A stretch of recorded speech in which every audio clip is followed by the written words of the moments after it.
All right, guys, welcome back to the 24 Down podcast, episode 31. We're now in the 30s. Crazy to say that.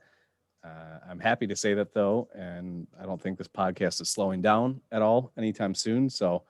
Um, but still, when you think about like 30 episodes in less than a year, that's quite a bit. And I really appreciate everybody that's been on and everybody that's going to come on in the future.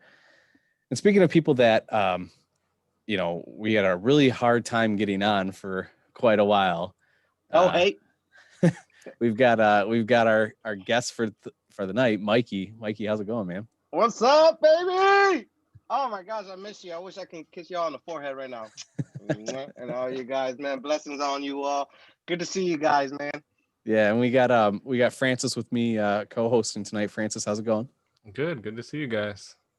So for those of you that maybe were not there during the time, or maybe you'd forgot, my last year and a half, I believe, and I think you guys did it for even longer, but the three of us were roommates and 117. So this is it's going to be a fun podcast. I think this is the right crew to have for Mikey's podcast here. And Dude, our room was legit, bro. You know what I'm saying? That's where all the bros and the hoes were hanging out. Just kidding.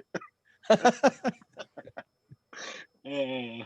Well, before we get into a lot of stories and catching up on memories of 24 Down and that kind of thing, thing we like to do to start these episodes off is give the guest a chance to take some time and catch everybody up on what life has been like. So, Mike, if you want to take as long or short as you want, catch us up on your life post Valley Forge, leading up till now, and that way everybody can kind of recap and hear where you've been. Yeah, man. Yeah, it's been crazy to think about how long it's been, but it feels like just yesterday we were just all hanging out together. Um, but yeah, a week after graduating, Amber and we got married, so that was really cool. And again, Francis, Tim, a couple people were a part of that, and also others attended. And that was a highlight, I think, for not only my wedding, but I think at my time at VFCC was just having everybody together and celebrating, just that time together. And so we got married, and then moved back to like the Lehigh Valley area, which is about, I don't know, a little bit over an hour away from Valley Forge. And then we stayed in Bethlehem for a while. So Amber and we ended up living with my mother-in-law for a little bit up in her attic. And so that was a crazy fun time. And I remember she was trying to look for a job in accounting. I was trying to look for a job in youth ministry, and like we couldn't find any. And so I ended up finding a job as a school bus driver. And so I did that for probably almost a year and a half. We lived with my mother-in-law, and I was driving school buses. And Amber wasn't working, slacking. And so we did that for a while, and then it was probably after almost 2 years in that I got a phone call from a church Church of the Savior, which I'd done an internship at while my senior year at college. So, and I know a couple of people went there a couple times. So I did a youth ministry over the summer, my senior year, and 2 years after I graduated, he called me back asking if I wanted to take the middle school role as the male pastor there. And so I accepted that. And actually, I remember I ended up moving in with my brother at first for a little while, hanging out with him at Drexel Hill until Amber and I got our first apartment. And then I was working with the middle school there for 6 years at that church.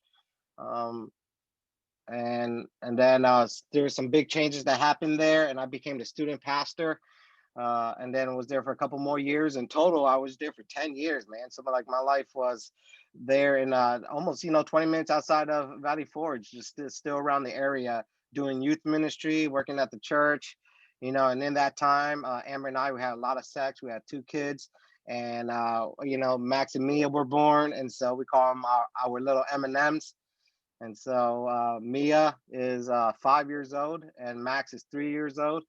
And so they've been a huge blessing to our lives and little bundle of joys. But we had them during that time, and then like stuff just started getting a little hard at the church, and a lot of like Matthias and a lot of other people talk about the hardships of ministry and ministry burnout, and I think I was feeling some of that towards the end of my 10 years, just because a lot that happened.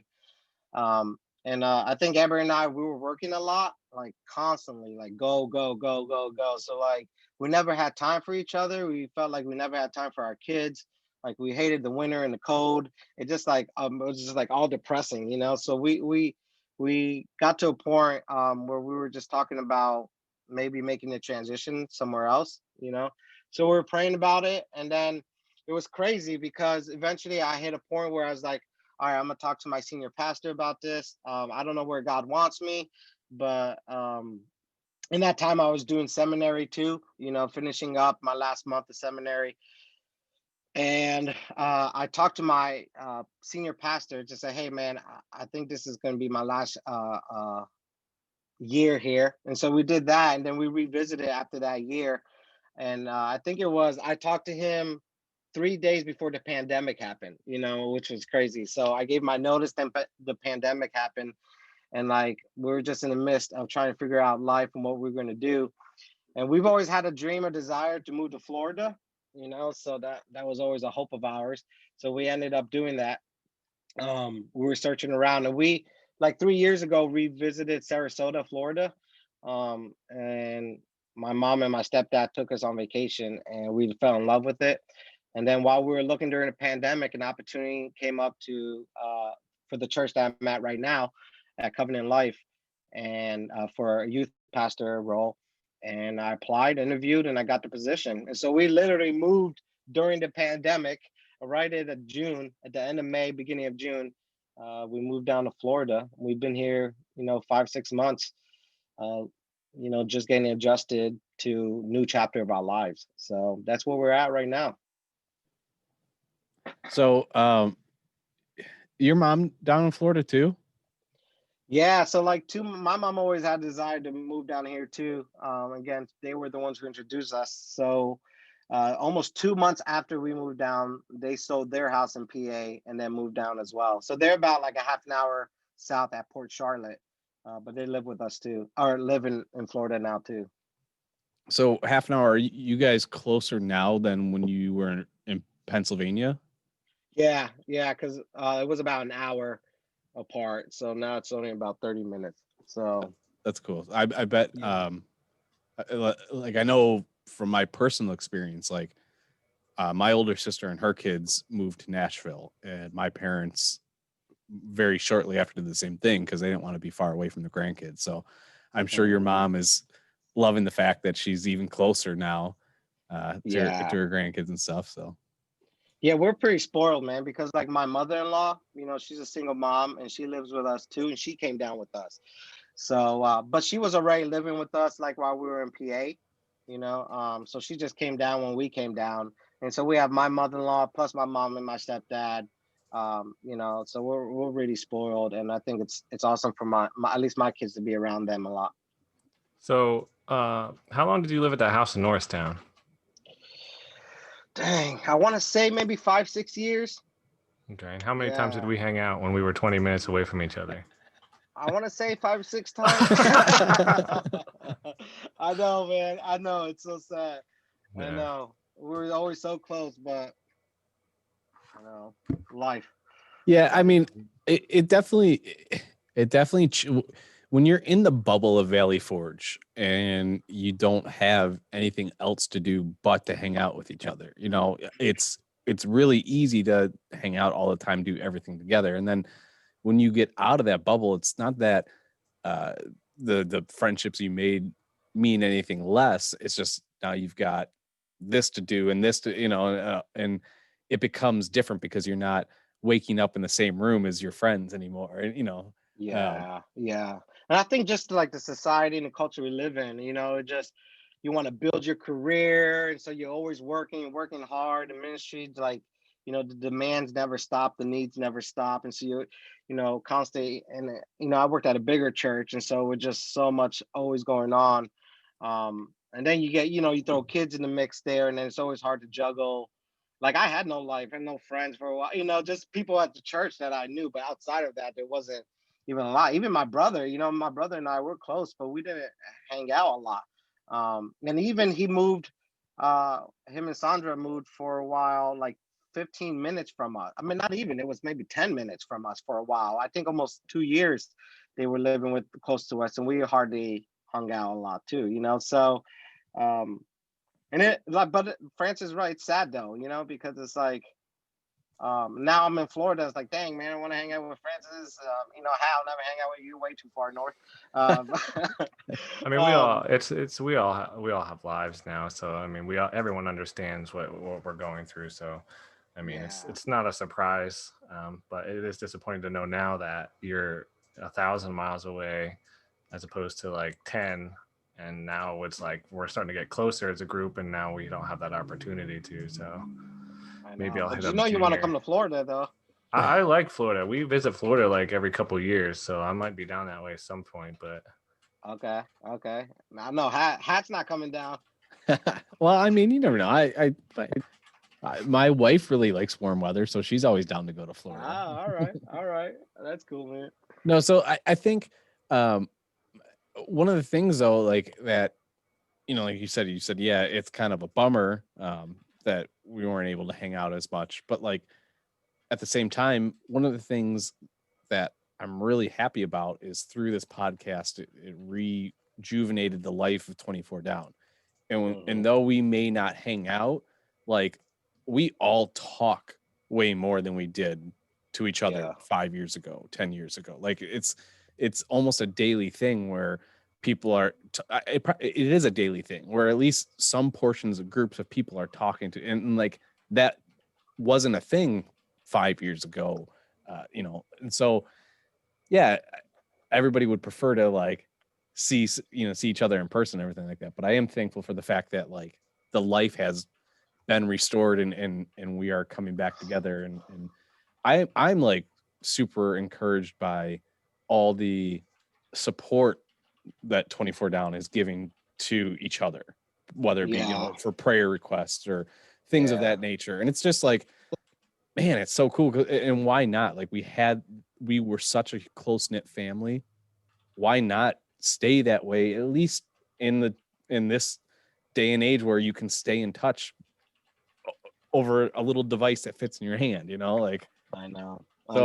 So there's good and bad, Yeah, and I appreciate like the Zoom calls we've done. And I love the podcast, man, because I love like you listen to the first 15, 20 minutes and it's just hearing where everybody's gone, and all different parts of the, of the world, just doing different things. And it's just cool to hear where God is taking people, and like to hear like the high mountaintop experiences people have had, and then like the low valleys people have had, and being real and transparent. Like some of the podcasts and stuff I was listening to, man, like really brought tears to I was crying, as I heard of some of the heartache, and to know like I didn't know about that, I wasn't a part of that, because you still love and care for everybody. So I just really appreciated the opportunity you guys are doing. You guys are killing it, and even through this opportunity, it's cool because like I reconnected with Buddha too, and Buddha's doing amazing. He's on this life transformation with his weight loss. And I don't know if people know, but he's my coach right now. I'm in the process of trying to lose some weight. And Buddha has been a huge encouragement, and it kind of started off with the podcast and talking, reconnecting, and then seeing what he was doing on Facebook. And then I reached out to him, and here we are. Like we talk all the time, we send videos all the time to each other. So it's pretty cool. Yeah, I love that. Like I absolutely, and like another perfect example, like with you in particular, and I'm not saying this is actually going to happen because I know Florida is a big state and I don't know exactly how close you are, but like you and D-Shat are both in Florida. Close. Okay. And so like, if it weren't for the podcast, you probably wouldn't know he's in Florida. He probably wouldn't know you're in Florida. So like now there is an opportunity. So like that happens with other people too, where it's like, oh, this person is in this state now. Okay. Like I would have never, without this podcast, I wouldn't have seen over Thanksgiving. I wouldn't have seen Joel and Josh Lee. Because I like, oh yeah, that's right. Joel does live in Nashville. I'm going to Nashville. Oh, I heard Josh is gonna be there that week. So it's like things that you never would have known is now creating opportunities for people to see each other again. So I think that's so awesome. true, man. So true. So another thing, real quick, about your you catching us up. You talked about being a school bus driver. Now, didn't you do that in college too? No. Weren't you, what I could have swore. Remember all those school buses on the back of campus? Did you work at that school behind campus? Yeah, I worked at the school. Oh, yeah, I worked. You got me the job there. I forgot I worked there with you too. Yeah, for that, you worked there, and then Tim Sarajian worked there when the Renaissance, like yeah, but it was right next to that. Yeah, you did get fired. That's right. What was that guy's name? It was like Gene or something, right? Wasn't it? I don't really remember. Eugene or something. Yeah. The old guy who was in charge over there, but I don't know why. I don't know why I thought you drove the school bus. Did somebody we knew drive those school buses? I don't know. Yeah, I but thought not I'm from aware 2-4 of. down. I can't remember what her name was. She's a big black girl. Okay. Chubby girl. She drove school bus. I remember that, but I don't know. Well, it just shows how good my memory is. So. Yeah, but I do remember that job now that I can't remember. Like I was working with Tim one time. We were doing housekeeping stuff, vacuuming, and I don't know what happened, but like I got a spider bite right next to my nuts, and so on my legs, and I had to get rushed. Like I remember I was vacuuming, and Tim's like, "Bro, you're sweating. Like, what's wrong with you?" I got all this sweat on me. I'm like, "I don't know, bro. I don't feel good," and ended up going to the hospital, and they found this bite on me, and they had to like drain it all and everything. So yeah, I think we were roommates at the time too. Oh, I remember you walking in and being like, "It's right next to my junk." And like, well, you got lucky then.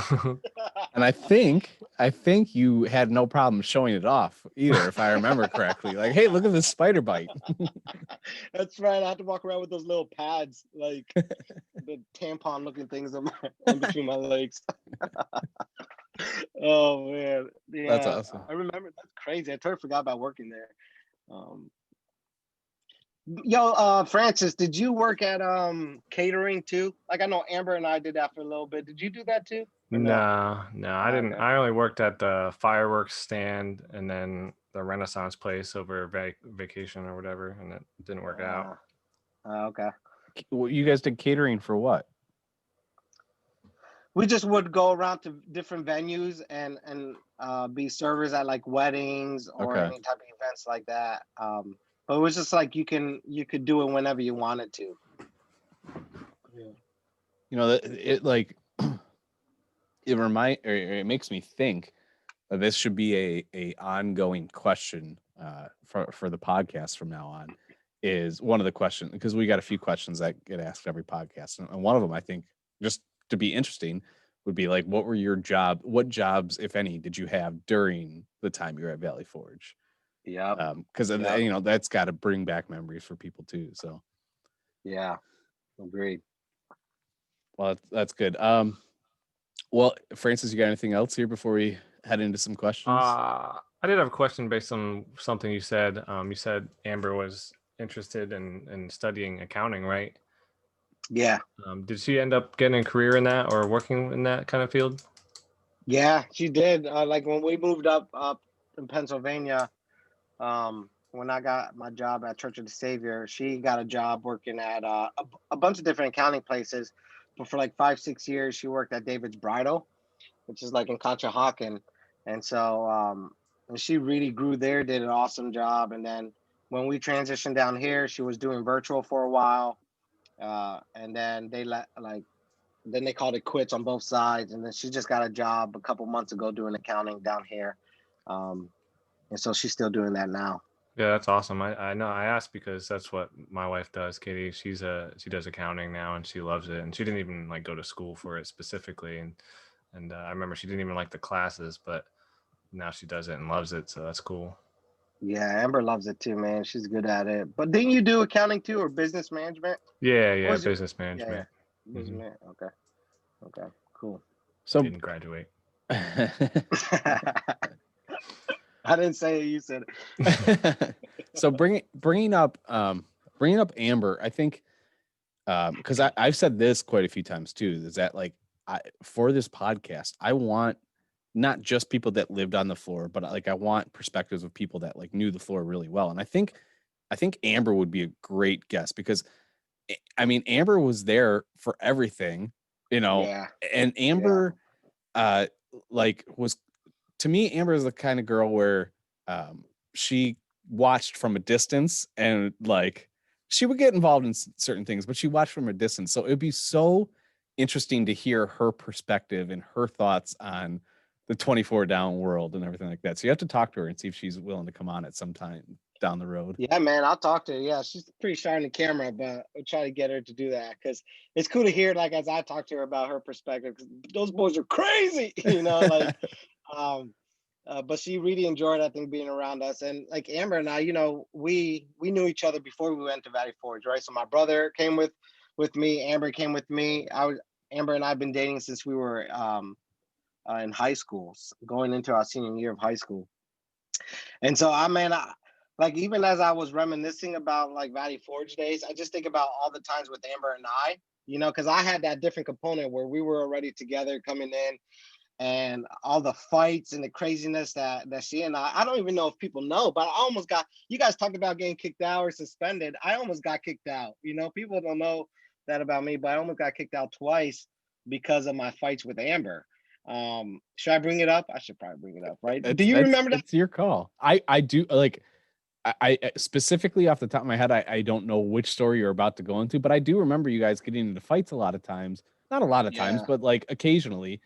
And what always stood out to me, and I don't know if I ever told either one of you this, but what always stood out to me was you guys could get in these fights and these serious fights, and by the time it was all said and done, it was water under the bridge. It was you got your, if anything, it made your guys' love for each other stronger. And it was very I don't know, I really respected you guys and thought it was a really cool thing that you guys could go through that and come out even stronger. And I don't know if I ever told you guys that, but I there was one thing I definitely noticed. But if you want to get into a specific story or two, that's your call. I do. Yeah, I know like, it's usually later on, but yeah, it just because we had a lot of we were young too, so there's a lot of immaturity. I always like to say, like during our college years and high school years, it was like a lot of the Justin Bieber, Taylor Swift makeup breakup songs, right, back and forth, and just one time we got into a really big fight. I don't even remember why, but it was really bad where we weren't talking for days. And I was really angry at her. And that's what started everything. Is I remember going to the library one time to go do work or whatever, and she was up there at a desk doing work, and I saw her and I walked past her, and I don't know if she gave me like a nasty look or her face. I don't know what she did. She gave me a look, and like it just like, bro, I just like blew up, and I just started yelling, and you think you all that? You think you're better than me? And I grabbed her book bag and I threw it, And you're talking about Valley Forge Library, right? And then all these people were trying to grab me and take me out. I can't remember who that RD or the guy was who pulled me out. But yeah, that I caused a whole scene in the library. And then it was kind of like, hey, you won't talk to her or you'll get, kicked out, blah, blah, blah. So we didn't talk to each other for a couple of days. And then we missed each other. So we were sneaking around trying to see each other. And while we were sneaking around, we got in a big fight again. And then Amber tattletaled on me. She went to Mark Talesha and said that I had broken the rule and that, I was in contact with her. And so he brought me back and says, I'm going to give you one more chance. But you can't talk to her for like a week, and then you have to take anger management classes. So I had to go to counseling for anger management. And then, we eventually got through it, but it was a crazy season for us. It's so crazy because I vaguely remembered something. And as you're starting to tell the story, like I remember, cause like, you and I were very, very close. And so I don't think there was anything, and Francis is the same way. I don't think there was anything that ever happened that I didn't know about, or it's something that happened with me that you guys didn't know about. So like, I knew the story, but I couldn't remember what it was. And as soon as you started telling it, just I remember you telling me how you threw her computer, and I was like, oh my God, that's crazy. Yeah. Yeah. I went hood on her. And so I don't think the people at Valley Forge are ready for that. But I was out of control, man. And but it's cool because you think about now, like together all these years, still together, and we have our ups and downs still, but we've learned, to communicate better conflict resolution. And it's really cool. Just that connectedness is what you talked about in your podcast, Hat, with you and your wife, just that closeness, that instant connectedness. I think we have that too from a young age. So I'm curious though, do your kids fight like that? my kids? Yeah. I want to say, yeah. My kids are wild, man. They're ADD all the way. But yeah, a little bit, I would say so. So which one of your kids is more like you, and which one is more like Amber? Yeah, definitely Mia is like me inside and out. She's brown like me. She's sassy, she's loud, high energy. And then Max is like Amber. He's a little bit more lighter skinned, not just even right. But then also he's a little bit more tender hearted, quieter, sensitive. And that's kind of like how Amber is too. So he's a little bit of the peacemaker, and like me is like the boss, and that's kind of how Amber and our relationship is. Amber's like really sweet, quiet, gentle, introverted, and I'm like all the opposite. Well, I think that if I had to guess, in your relationship, Amber's also the boss, though. So she might be the tender one, but she's also the boss. So that's true. Well, I'm gonna say no because she's probably not listening right now. So. All right. Well, let's get into some questions. We got quite a few questions here from a few different people. So Francis is gonna start us off here. Yeah. So the first question. I don't want to answer any questions from my brother. I don't want to answer any. You're gonna have to. Well, we might have a couple of those. So, well, first one comes from Carlos, and this is a new reoccurring question, which I actually like, and we had some fun with in the admin chat. If you could develop a VFCC/24 down escape room, what would be the puzzles that you would implement to get out of the room? What? Yeah. So this is such a. I think you asked that Fraz episode too, yeah. Right? Yeah. This is such a good question, and I think like credit to Carlos for coming up with a really, really good question. I think, unfortunately, I didn't do this with Mike, but maybe I'm going to start doing this from now on. I think we'll give the guest that question a day or two early to give them some time to think about it, because it's a great question, but coming up with something off the top of your head is tough. But hey, if you got something, go for it. Yeah, shoot, man.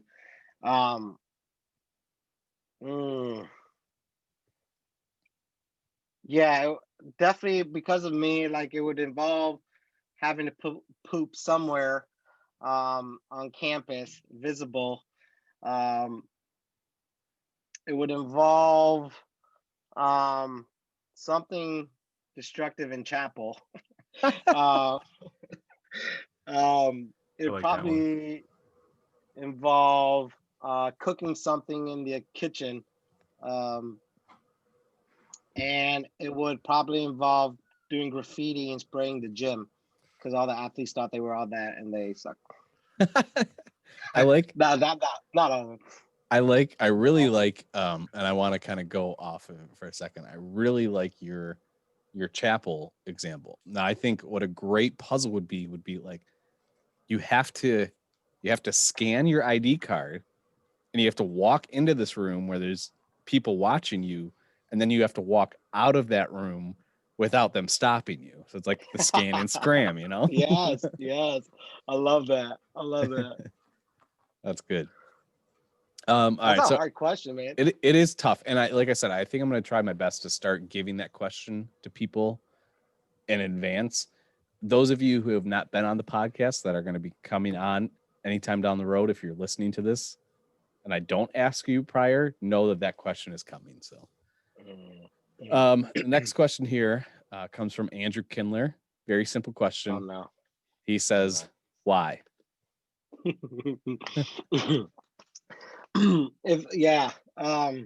I blame Valley Forge, just like Hat blamed Valley Forge for everything. I blame Valley Forge.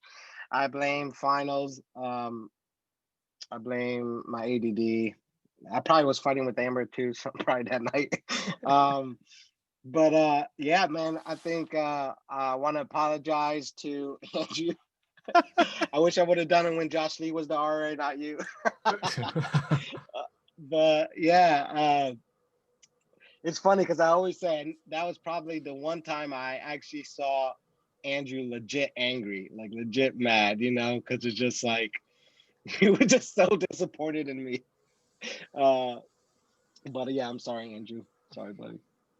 So, okay, I if you guys are cool with this, I say we just take a quick pause from the questions, and we just go ahead and get into this. This is a start from square one.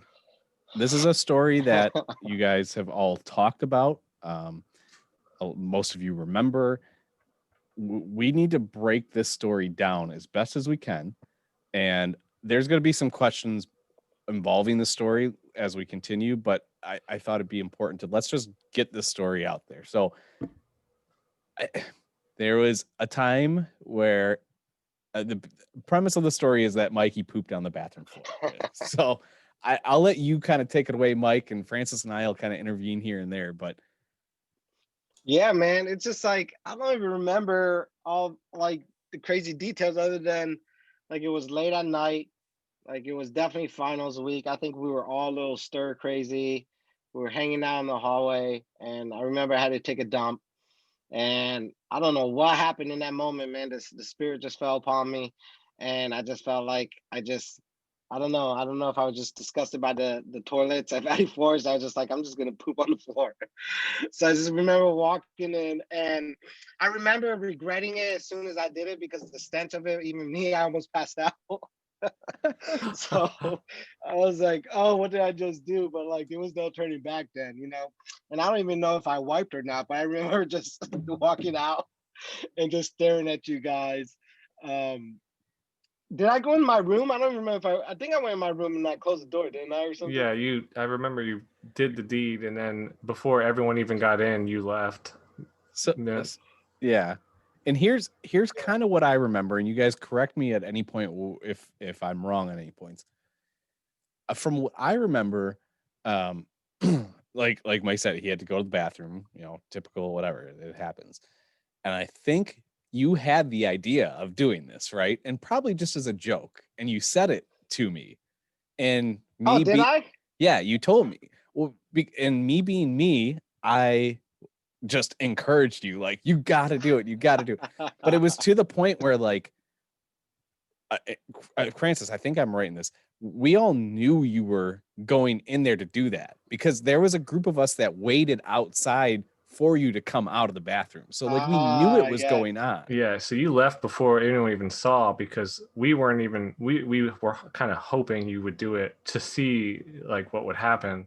But none of us actually thought you were going to go through with it. So when you left and you scurried out, you didn't like swing the door open. You just like snuck out and blew by us, and we were all didn't I stare at you guys or something? Yeah, you didn't, but I don't think you said anything. You just kind of came out with a grin, which doesn't tell us either way. It's like, okay, either he did it or he's just wanting to make us think that he did it. Or he's just faking it. Right. And then you went right to your room. And so we're like, okay. And then we opened the door.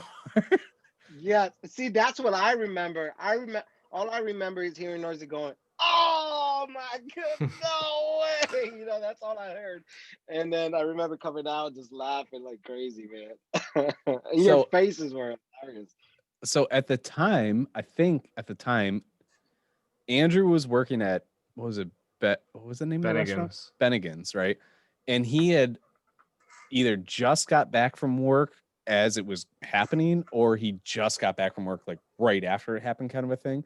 So like he wasn't involved in the like, is Mike gonna do it? Is Mike not gonna do it? But there was a group of us out there. And so we saw so it happens, we check, we're going crazy, like, oh my God, whatever. And maybe the noise we were making made Andrew be like, what's going on out here? or maybe we went and said, "Hey, Andrew, you got to see this." I don't remember what it was, but then we went and got. Or at some point, Andrew came shortly after to see it himself, and you go ahead. I'll let you go from there. He was not happy at all. He did not find it amusing at all, man. It just probably because he just got home from work. He's probably tired, or in disbelief, probably too. But I don't even like. I'm trying to think if he said something to me. I can't remember if he did or not. I just remember seeing an angry face, and I remember him handing me a mop with bleach and said, "Clean it up."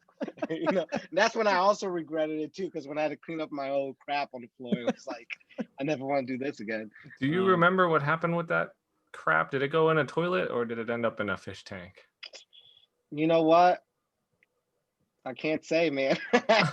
Okay, so everybody keeps telling me. Here's what I say. Everybody keeps telling me about this fish tank, but I also have no recollection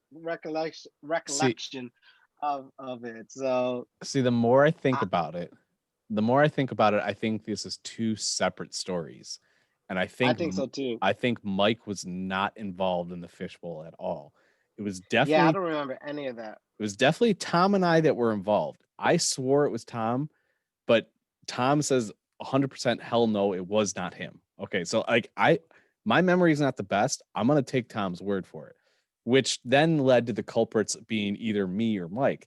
But again, I don't think Mike was involved. So to get down to the bottom of that story, I guess I'm gonna have to take the heat for it. I don't remember doing it, but I guess I probably did.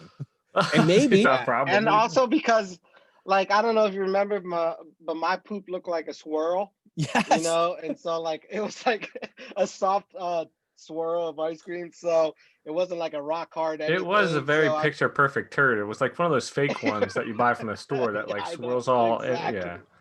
Yes. And I do remember. I feel like I was like, you know, like as I was doing some of that. You were hula hooping. I was hula hooping. I was proud of my artwork, but I feel like if that would have went into the fish tank, I think it would have been muddy. Let's just say that. No. I think it's two separate instances, and as much as I hate to say it, I think it must have been me that pooped in the fishbowl. It had to have been. To be fair, it sounds like you. It sounds like it. And maybe it does sound like you. And maybe I was inspired by Mike. Who knows? Yeah. Although that would have been an awesome story if, like, he told me to clean up the poop and I picked it up and put it in a fishbowl. That would have been an awesome, epic story. But I can't take credit for that. It stinks. So that is basically the gist of the story. Now, this story now is what, 15 years old? What? I don't know. Yeah, about 15 years. About 15 years old. And we're still talking about it. Mike was saying off air how he's like, "Is this what I'm known for?" And like, so that story just doesn't escape you. You know, how does that? I know. That's why even when one of the things I wanted, in some ways I am like proud of that, you know, but I think in other ways, this is why I did, I wanted to Zoom and do the video in my office with the books in the background, because I want people to know I'm more educated than that, you know, but, you know, I don't know. I think there was always these times I was always like the kind of wild, crazy class clown type kid. And so I feel like there's always parts of that. Even still, I do that even around Amber, and she still shakes her head at me. But I feel like, it does sum up a little bit of who I am, because I think I just had these wild spurts of doing crazy stuff, you know. But I think it was just all you guys. When we were all together, we're just crazy, man. You did have a tendency to be a wild card like that. You could just spark out of nowhere. A spark would fly, and you'd do something no one would ever expect. And that happened all the time, whether it being loud or naked or pooping somewhere. It was always something like that, which was awesome about being around you and your brother. You were always like immediately something would happen, and then it would just spark the night.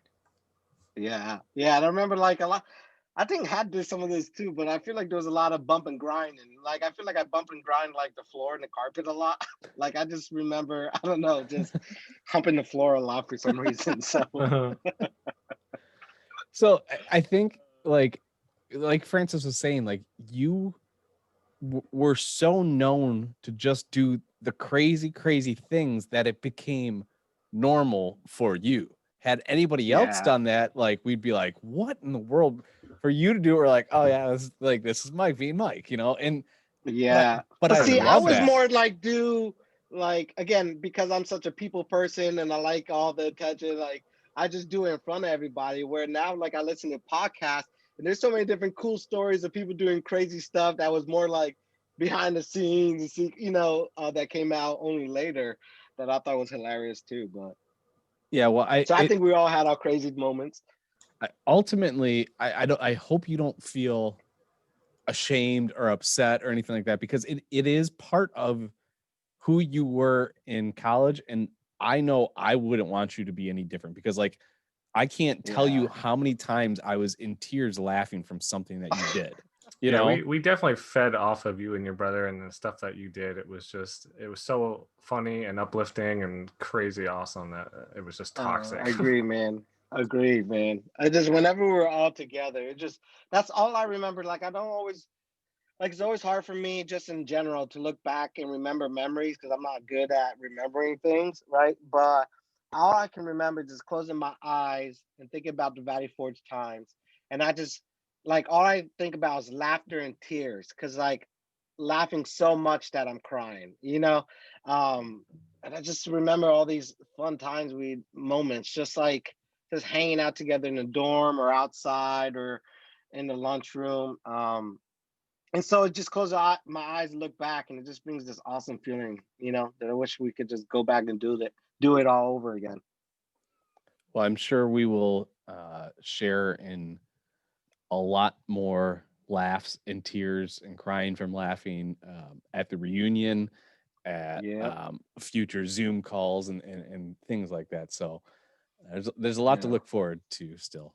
But no, I think that's good that we went through that story, finally kind of picked through it, because no pun intended, picked through it, but we did it because it has been brought up so much. Like I said, it might come up in some questions as we keep going. At least now we've got the background to it, so we'll let Francis go ahead and continue on with the questions. Oh, right. Going back to the questions. Next set is from Colleen. First question is best memory of 24 Down and worst memory of 24 Down. Best memory. Dude, I can't remember if people have talked about this or not, but like one of the best memories I had was when it was the students and faculty basketball game. I remember when Ryan Frizzle made the layup, like right at the buzzer, and they won the game. Wait, was it Frizzle? Yeah. Yeah. And I just remember us rushing the court, man. Like we were so hyped, and we were all celebrating together. I think because Ryan was part of 2-4 Down, and he did that, and then we were all there together celebrating. So for some reason, that's one of the highlights in my mind. And then taking a picture afterwards, which you see a lot on the Facebook page and photos. So that's probably one of the best memories I've had. I think playing Monsoon, on Guitar Hero in our room was definitely a highlight. Francis already mentioned it in his podcast, but for some reason, it's not a high, it's a low. Would be Hat vomiting all over our stuff in our room. I won't say why, although I think Francis already said why. But let's just I think I went over it very clearly in my podcast as well. Okay, that's true too. You can. It's only fitting we bring you into it on your podcast since we both talked about it. Yeah, I have like. You don't ever have to hide anything from. Like I'm cool. Like Okay, good. I'm an open book. Okay. So that's your lowest. Hat was drunk as hell. And he vomited all over our stuff in the middle of winter while we were playing video games, and we had to sleep all night with the windows open because it was so bad. And it was really cold. All over our stuff. I remember it being really, really cold with the windows open. Yeah, I agree, man. I agree. But no, that's not really the low light. But the low was yeah, I think it just had to be like almost getting kicked out. Valley Forge because it's like some of the stuff with Amber in our relationship at school. So yeah, I'll leave it there. that makes sense. So our next question is, I don't know if this applies because you don't get embarrassed very easily, but what was the most embarrassing moment at VFCC for you?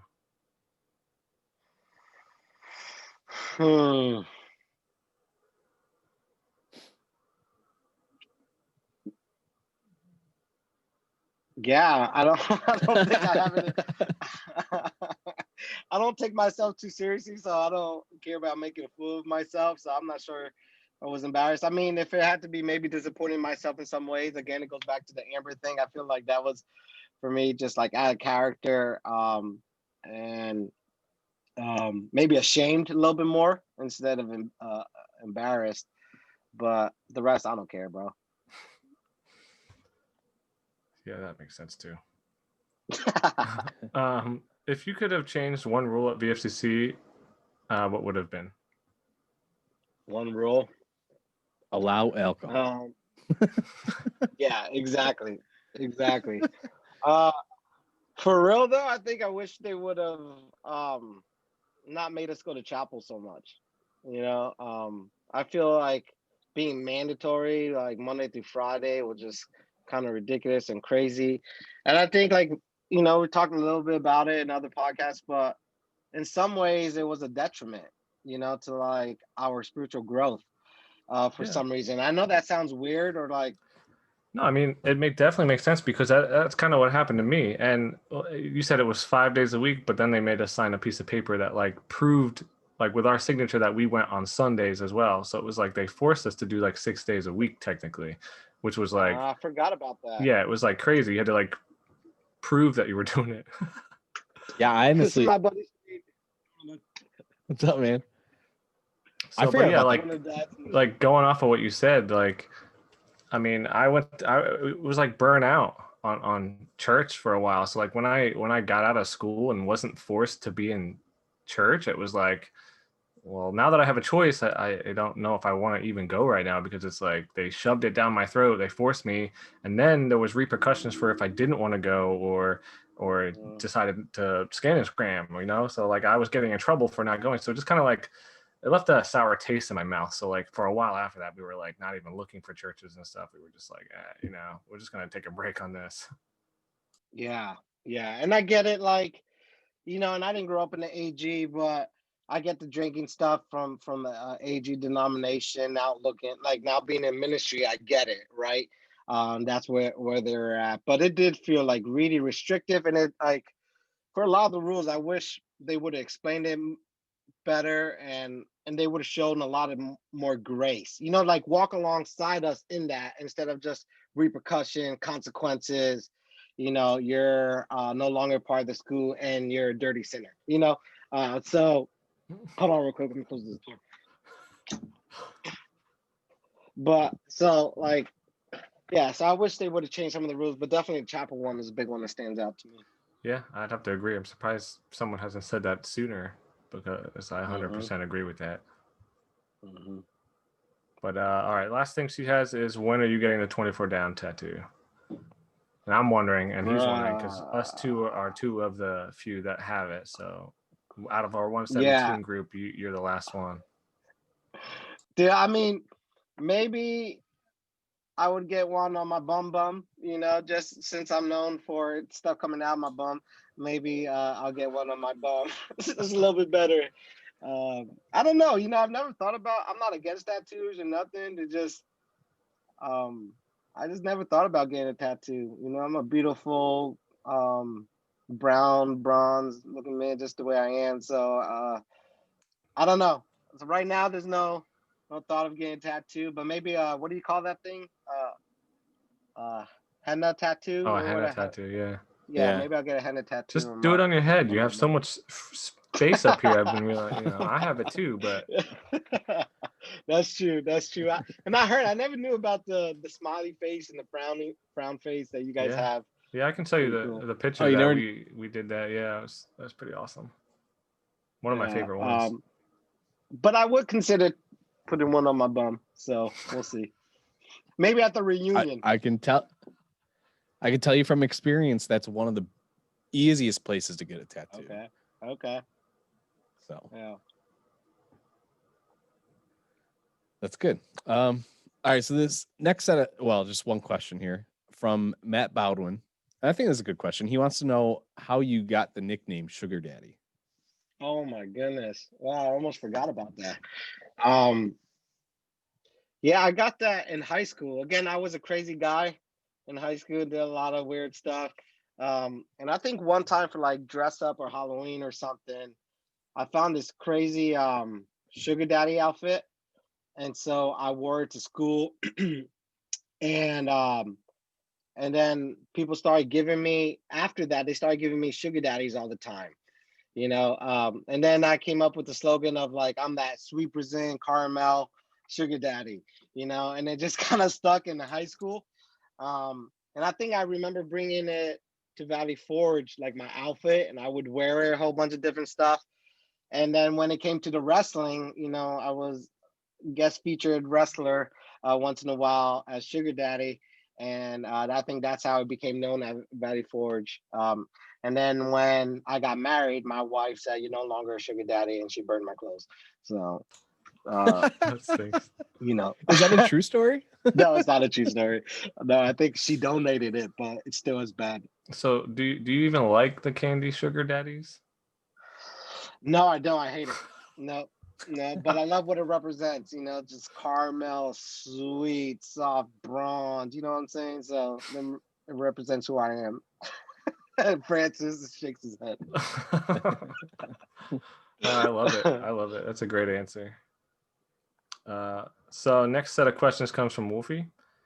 He has a reoccurring question that he usually asks. If you could have any Valley Forge building named after you besides 24, what would you choose?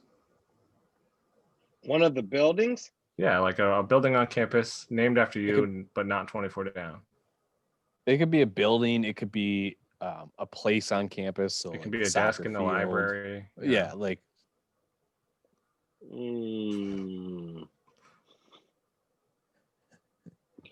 I just got the desk in the library thing, but I'm sorry. That took a second.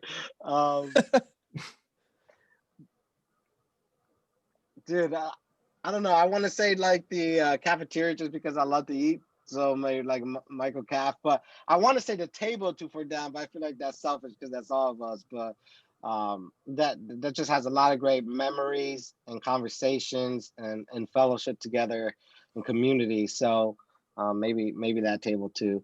But because you brought it up to the one of whichever table that was that I threw Amber's backpack.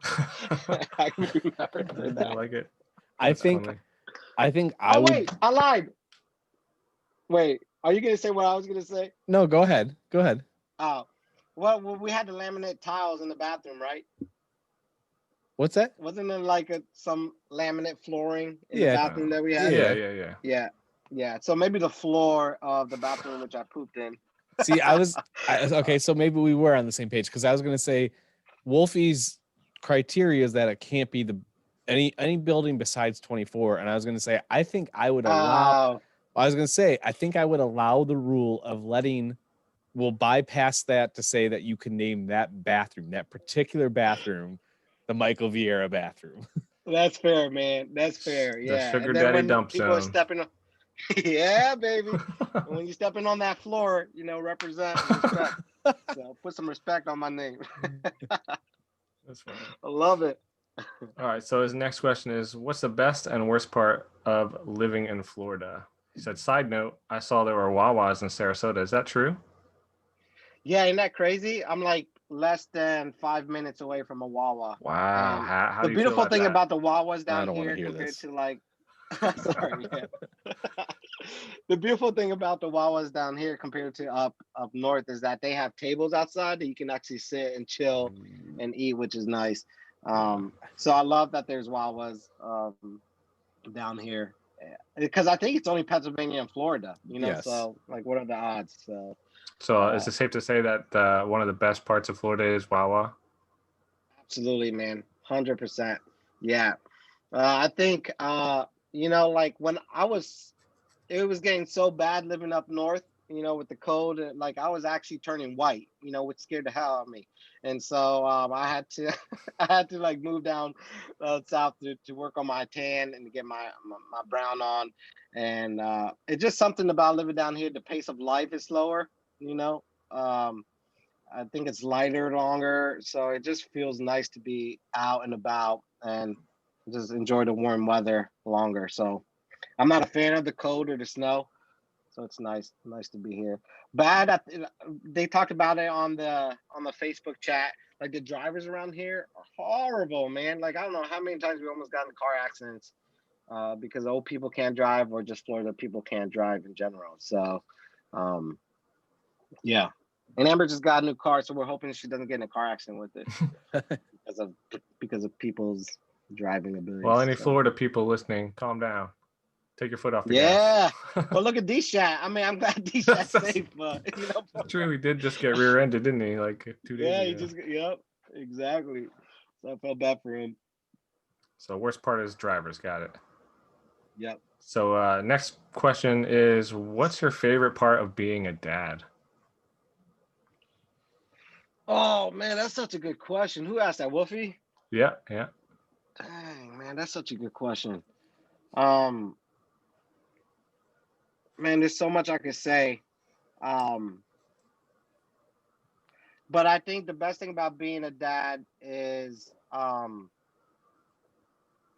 man, now you got me all it just made me just think about my dad all of a sudden, I think there's an honor in it, that I want to be a dad the way my dad was, to me. And, my brother Ray talked about it in his podcast, but my dad meant a lot to us. And he was a great example of a man, of a godly man, how to treat people, how to treat his wife, how to treat his kids. I mean, he was down to earth, funny. I mean, he had his faults. He wasn't perfect, but he was an amazing man. And so, like, I think the best thing about being a dad is trying to leave that legacy, that same legacy, to teach my son what it's like to be a man and to be a godly man. And I think the second part is I think it teaches a lot about who God is as a father, and I think it can be hard to like mix that because we can sometimes, again, based off earthly father relationships, that can be hard for people to hear. But like, again, in my case, I think thinking about how God shows me grace, how God wants to be patient with me, how God wants the best for me. Um, it just reminds me of how, the same thing how I want for my kids. I got to show a lot of patience when my kids are being disobedient, when they're doing something that's not good for them and they don't understand that I want the best for them. When I say no or not now or do it this way, is because, again, I want the best for them. And so it really teaches me about the character of God being a dad as well. That was a heavy answer, a very, very good answer. Yeah, man, that's such a good question. Yeah, it was very, very well how you answered that. His last statement isn't a question, it's just a thought. He says, I feel like the poop story is the third most brought up topic behind the 300 and flag burning. I'd say it's top three, obviously. I'd say top two, probably. Yeah. I want to make another podcast, by the way. I'll do part 2 when I want to just come on and just share a little bit about each person's podcast. But I will do one right now. And I'm a little upset with Matthias about how he responded to the flag burning thing because he was so nonchalant about that. And I don't know how you kept your cool, but I just remember us being so pissed off and so mad about that, man. So, Matthias, I'm shaking my head right now if you're listening to the podcast. I think for me, what's made it a little bit easier over the years is because I've become very, very good friends with Phil and Alex Anderson. Yeah. Which, do you remember? So I brought this up a few times. Do you remember, speaking of Phil and Alex Anderson, do you remember when Alex came back to school and he was put on our floor? Do you remember calling me? I do remember that. Do you remember calling me? It was because you had shown up. I do remember calling you. You showed up to campus. Like, I was on my way. I was driving from Michigan. I was maybe 2-3 hours away. And you called me and you were like, you'll never guess who they put on our floor. And I remember like I could hear it in your voice, like something was wrong, and you told me, and I got pissed, and like, yeah, I that's how I found out, was from you. You called me right away, and I think you did that because you knew how much the flag thing meant to me as well as you and everything like that. Yeah. I will also say, I've talked about doing this. So this is a little plug here for the future podcast. I've talked about doing this for a while now, and I have almost nailed down a date. We are gonna do a 2-part flag burning. Like part 1 is going to be me sitting down with Phil and Alex, hearing their side of the story.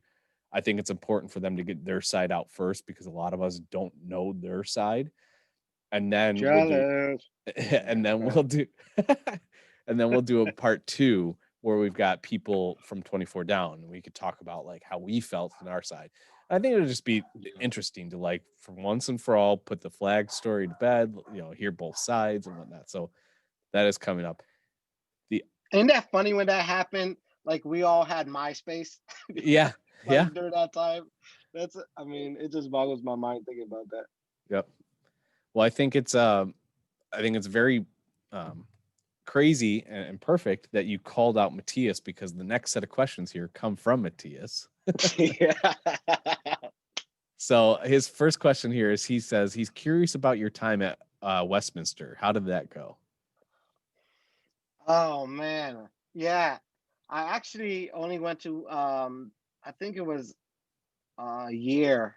No, half a year. Um the best way I could say it, like, is that it just wasn't who it didn't fit me well.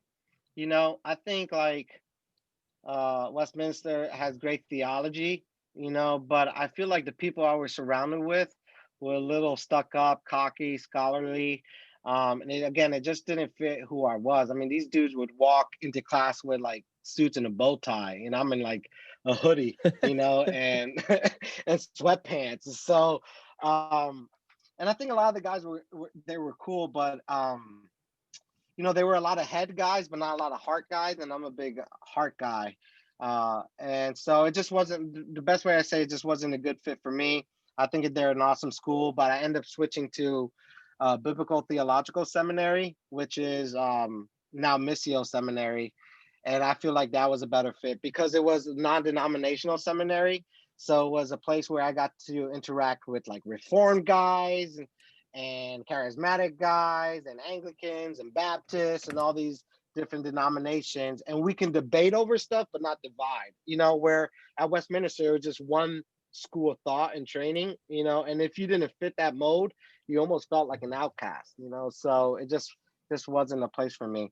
I remember, like, when I was looking for at Biblical Theological Seminary, there was a quote from one of the alumni that said, if you want to be a scholar or a professor, there's a lot of great choices for that. If you want to be a shepherd of people, come to Biblical. And he said, I came to Biblical and they were right, and so I felt the same way. Once I went to Biblical, I feel like it was a great fit, and it fit what I wanted to do in ministering to people.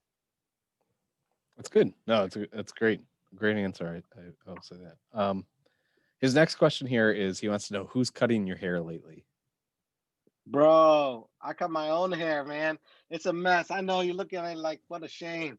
I just cut it this morning for you, Matthias. What do you think, bro? Look at my shape up. But yeah, I just it's more like a money cost thing for me. Like other people can cut their hair like every 2-3 weeks. Like for me, I have to cut my hair every week. I cut my hair once a week. And so it gets too expensive. It's either cut my hair or buy diapers for my kids. You know what I'm saying? So I'm gonna go with diapers. No, that was just a joke. So I'm not that poor. But yeah, so I just cut my own hair. But I do miss like just the cut of a barber. So I've been thinking about doing that lately. Matthias might kill me for saying this. And Matthias, you are not on the, everybody listening, Matthias is not on the hook for this. So don't anybody expect it. I'm just throwing this out there as maybe a possibility. Like when the reunion happens, I think it would be really cool if Matthias opened up his barbershop for an hour or two, and not to everybody, just to like the select few people that like regularly went to him. So like you and Buddha and things like that. I think it'd be kind of cool. Definitely in line for that. Matthias, you don't have to do it, and you can yell at me later for throwing that idea out there. But I thought it would be cool. Matthias might love it. Who knows? Yeah. Our cuts were always so fresh, man. You know, for a cheap price. Where, like, again, for me, cutting my hair every week wasn't bad, but like out here, it's like $25 a cut. You know what I'm saying? If I'm doing that every week, it adds up. So Matthias, props to you, man. You're an awesome barber. Yeah, I only had him cut my hair a few times, and he was, I agree, he was great. But I always loved seeing. It wasn't just 24 downers either. That's what I loved too. It was like everybody, like there was people from all over campus that would specifically come to see Matthias. Like that's how you know you're good, you know. And I can't remember in this podcast, but like, does he still cut hair? I mean, I know he's got a wife and kids and a job and a career, but I wonder if he still does it on the side for like friends or family members. I can't remember if he's. Do you remember if he said anything? I don't know, to be honest. I don't remember. I think I listened to his podcast recently, and I think he said he doesn't do it really as much anymore. Oh, yeah, that's a shame, man. He had skills. So Matthias's last question here is he wants to know if your kids know about when you turn into sugar daddy, when you've got the costume and the black mask. No, they just because again Amber donated it my clothes, so they haven't even seen it. And I think I'm pretty sure, like I had a sugar daddy. It was this big like stuffed lollipop. Yeah, you guys remember? For sure. That? Yep. Yeah. And again, that didn't get donated. That got thrown in the trash. I'm pretty sure, from Josh Hatmaker's throw up night. No, I'm pretty sure. No, I'm pretty sure it was. No, I mean maybe, but I'm pretty sure. I think it was that and Francis's daddy's Cowboys pillow. I thought it was Francis's Cowboys pillow and maybe like your Packers blanket or something like that. Oh, maybe. But I always remember putting my sugar daddy like on my pillow of the bed, and so I'm gonna blame you anyways. All right, well, maybe I need to. I told Francis I need to buy him a new Cowboys body pillow. So maybe I need to buy you a sugar daddy. Yet, Francis? No, I haven't seen that. So I'm not getting my sugar daddy pillow. I need some addresses. That's what I need. I'm just waiting. Yeah, that's right. That's funny. Okay, so who we got next? We got Buddha next. He says, please explain why you would randomly stop all movement and stay silent for no apparent reason. I do remember that happening before. You would get everyone real quiet, like you wanted to say something, and then you would just stare at us and say, or do nothing, not say anything. Wow, man, I forgot about that. Yeah. You know, it just goes back to like when the spirit moves, you know, and so I just, you know, when it just happened, it happened. It just, I don't know, it's just one of those spurts of random momentness. So whenever my ADD acted up, I just did something weird. I will never forget that, because you did it so often. Like you would literally come out from like another room into the hall or whatever where everybody else was, and you just stop and you just look and you wouldn't say anything. Or you're like, Mike, what's up? And you wouldn't say anything, and you start like tilting your head a little bit. Like, what is he? And then like you just never would say anything. That's what I remember with the wrestling. That's what I think of too. Yeah, that's where that originated from, I'm sure. Yeah. And it's funny, I still do that, like with like my staff or my teams. Like, and even sometimes I'll go to them like, hey, and I'll give like a serious look, like, come here real quick. You know, like they're in trouble. I'm like, never mind, go ahead. You know, and just like start laughing, but they think they're in trouble. But I don't know why I like to do that so much, but I still do it today. Well, I guess it's in your character at this point. That's right. Which is that a good thing or a bad thing? You decide. But yeah, the next thing is he says one of his favorite 24 down moments on video is you getting slapped by your brother during 24 down wrestling. How did you come up with such a crazy funny character? Yeah, that was again a mix of the sugar daddy thing, and then I remember I had the soccer ball slippers Yep. too, so I put those on, and then my black mask, scream mask, and then my sugar daddy pillow, um, and so yeah, I think it was like a spur of the moment, come wrestle, and I just tried to put all the clothes together in some sort of character, when the sugar daddy emerged. So. I Do you, sucked at wrestling though, man. I feel like I lost all the matches. I was like I was like Francis. I lost like all the matches. Welcome to the club. do you remember that particular scene where he slapped you? Remember? Dude, the Yeah, I'm face still waiting to get revenge on him.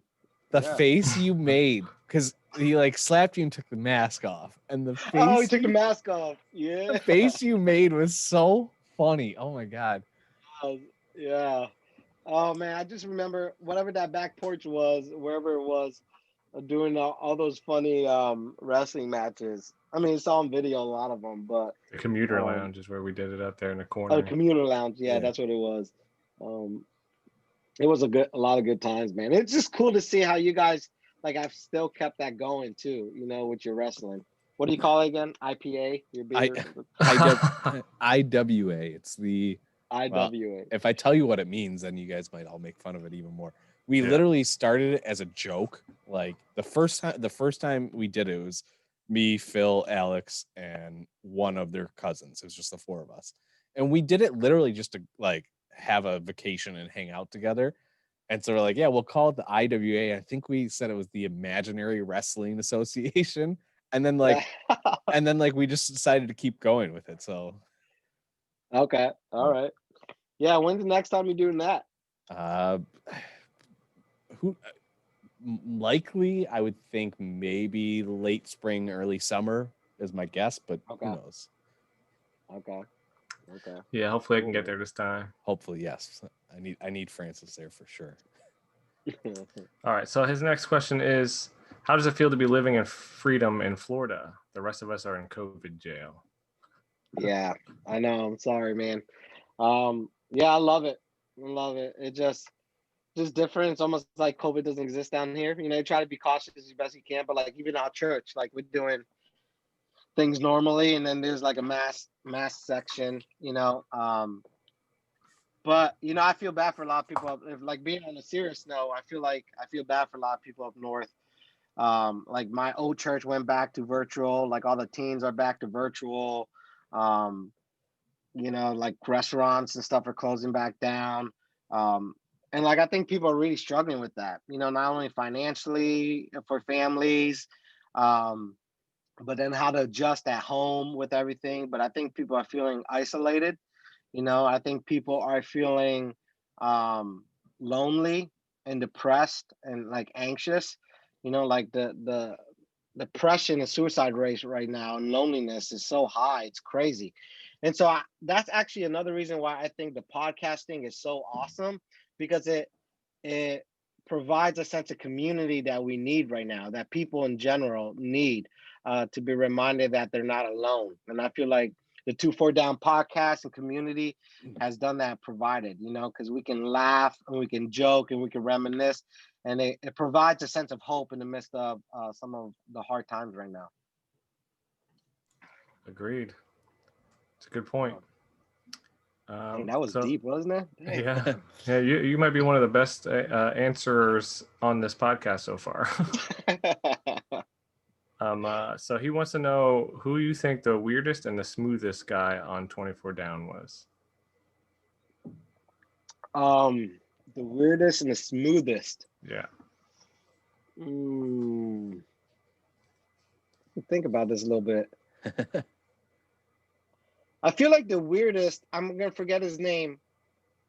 The weirdest dude was probably that one guy who was like a caveman who came in one time naked with a pole, and he was like humping people. Yeah. Remember that guy? Yeah. Didn't he play guitar and stuff randomly, like walking into people's rooms playing guitar?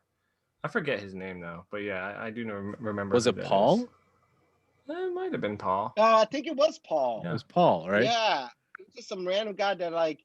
I just remember him getting butt naked one time, coming into our room with a whole bunch of guys, and he was just like, he just went crazy. And I think because we didn't really know him too much, it just was like we all got naked all the time and was doing weird stuff, and it was funny. But I think he was angry or something too. I can't remember, but it was just I just remember it being really awkward and weird. And Paul, if that's not you, I apologize for saying that. Paul's actually in the 24 down group. He came on the first Zoom for a little while. I don't remember if he did. I do remember that happening, and I wanted to say Paul. I kind of wanted to say Dan Hand, but I don't think it was Dan either. I think it was Paul. I have to Okay. agree. Okay. So the smoothest guy now. Smoothest.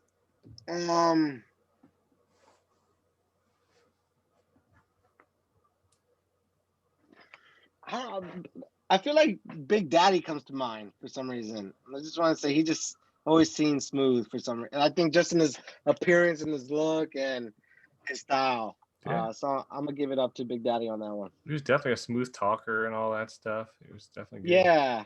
You know, his car was always neat. You know what I'm saying? Like he always tried to look fresh. His clothes was good. That's I love this question because almost everybody has a different answer. So it's cool. It's definitely a cool question. Yeah. So his last one is favorite Buddha moment. Favorite Buddha moment? It has to be Buddha slamming my brother on the ironing board, like smashing him. And that's on video too. Yeah, that is. And then also the one with him and Rick when they slammed Hat off the ladder. I kind of expected that. Bounce his head off the floor like a basketball. Now, are these your favorite moments because Junior and I were in pain? Like, is that why? Yeah, there is a correlation there, isn't there? Yeah, man. I don't know. It's just funny to watch and not be a part of that because you both look like for real in pain from both of that. So I have a Buddha moment that I wanted to ask you because I brought it up on his podcast, and he didn't really remember it. But do you remember? Because I'm pretty sure you were involved. I think it was me, you, and Junior. Do you remember? It was the our second year or our second semester, and Buddha was coming back from New York, and he was bringing stuff in from his car, and he had his trunk open, and we went out and hopped in his trunk. Didn't we scare him? Yes. So Buddha didn't remember that, but I was like, I gotta ask Mike because I'm sure he remembers. No, I do remember that. Yeah, and that was always funny part. Like anytime he scared Buddha, he'd be like, you know, then he would laugh like that. It was always so funny, man. I love that guy. Again, like I just reconnected with him, and like he just saying, you know, he's senior pastor of his church, doing some awesome stuff. You know, big responsibilities, but he's still that same guy at heart. You know, just that loving, caring, fun guy. For sure. All right, so are you ready? Oh man, here we go. I knew it was coming. I was like, when's it coming? All right, these next set of questions here come from Junior. All right, so I don't like the smirk on your face right now. They're not. I think they're great. His first question is, "What's your favorite Juge memory?"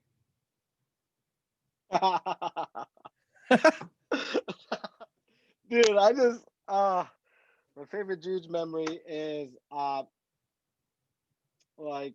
him almost getting choked out by you. I just feel like I think all the frustrations from times where like he made me angry, it was good to see him in some pain. But you know, I think you guys talked about that already, you know, where he hit you in the nuts and you got angry and he was eating a bunch of Oreos and then you rear naked choked him and he's on the I remember I'm on my desk, like I think I was watching YouTube or something. It's like literally you guys were fighting right there with each other, and then he hits the floor, you grab him in the rear naked choke, and you're choking him, and like he's drooling Oreos out of his mouth. And he looks at me, he can't say nothing, and he's just staring at me with the look like help. You know, I was like, yo, chill. No, wait. No, they're a little bit longer. All right, chill, get out. You know, and then I don't know if you remember, but from that, he got up and you guys like we were trying to chill, calm everybody down, and then he and I got in the fight because of that. But I don't know. There's something that it just makes me laugh about him almost dying in your arms. So, and that's because I like people don't know this, but when we were in high school, I think it was a freshman year, like we got into a season where we were trying to lift weights, So I remember one time my brother was, I don't know what he did, but he lifted weights and he went back and the bench fell over on him and it landed on his neck, So he almost died had I not lifted up the bar and took it off him.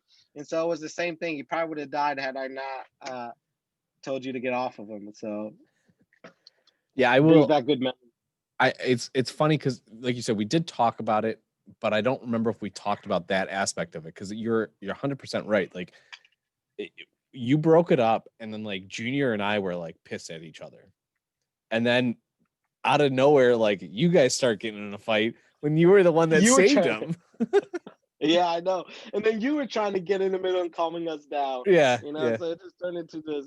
One bad memory I have of my brother was his nasty Rico Suave hair that he had. Do you remember that? Like he would always put so much nasty water and mix of water and gel, and then it would like drip in the back of his back of his head to his neck. It was the most disgusting thing I ever seen in my life. But so I'm glad his hair is no longer like that. That's awesome. All right. So his next question is, he wants to know what it's like to be a twin. What it's like to be a twin. Man, I love being a twin. It's just a cool connection. And then, I know Francis and Gene know what it's like, but it's always cool to have always had somebody there, even whether it was competitive and bad, but like me and my brother, we always get each other. And like, even in the midst of the pandemic, he and I, we like FaceTime all the time together, and it just, again, it's like 2 4 down people where like you can go a long time without talking, or seeing each other, but when you connect, you just reconnect like that. And so my brother and I, we can go weeks or months without talking, and then when we talk, get together, it just like we hadn't missed a beat. So I really enjoy just connecting with him. And so I'm gonna keep it nice and sweet on that one and say I love being a twin. Well, because you guys are twins, you are obviously on a same page a lot of times. And his next question is going to prove that. You don't even have to answer because you already went through it. But he said, tell the world about how you saved me twice from choking to death. Once lifting weights as teenagers, and second from Hat the serial killer. Yes, you see that, man? We just mentioned all that. Yeah. That's great. All right. So this is the part I was kind of looking forward to here.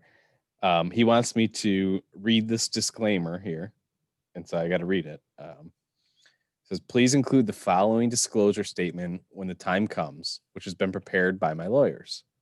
And I probably should have read this earlier when we talked about the poop story, but whatever. So this is his disclosure statement. Him and his lawyers came up with. What is going on right now? He says is to be acknowledged that the incident, which has occurred within the 24 Down laboratory facilities during the 2006 to 2010 calendar year at University of Valley Forge, Phoenixville, Pennsylvania, whereas due to Michael Vieira irregular bowel movements and mental state resulting in feces matter deposited outside of the American standard provided toilet, is in no way to be a reflection of his twin embryo brothers, Oberia Jr. Juge.